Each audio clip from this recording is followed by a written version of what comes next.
भारत और यूएई दोस्ती की नई मिसाल पेश करके दुनिया को बड़ा मैसेज दे रहे हैं। गुजरात से पीएम मोदी और यूएई के प्रेसिडेंट की तस्वीर को देखकर पूरी दुनिया हैरान है। जब यूएई के प्रेसिडेंट मोहम्मद बिन जायद अल नहयान अहमदाबाद पहुंचे तो पीएम मोदी ने उनका गर्मजोशी के साथ इस्तकबाल किया।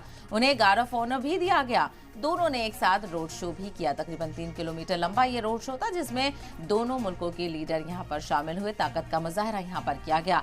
भारत और यूएई के बीच कई अहम समझौते भी हुए हैं। डिप्लोमेटिक टाइज यहां पर हुए हैं, जिससे आगे रिश्तों को बेहतर करने की सिमत में काम किया गया है। जानकारी दे दें कि यूएई के प्रेसिडेंट वाइब्रेंट गुजरात समिट में शामिल होने के लिए पहुंचे। मेहमान खुसूसी के तौर पर उनको मदद किया गया है और मेहमान खुसूसी के तौर पर उनका शानदार इस्तकबाल किया गया। और इसके लिए पीएम मोदी खुद अहमदाबाद पहुंचे थे, जहां पर उन्होंने बिन जायद अल नहयान का इस्तकबाल गर्मजोशी के साथ किया। उसके बाद पीएम मोदी ने उनको साथ लेकर 3 किलोमीटर लंबा रोड शो भी किया, जहां पर गुजरात के लोगों को, गुजरात की सकाफत को और गुजरात के एरिया को दिखाने की कोशिश की गई।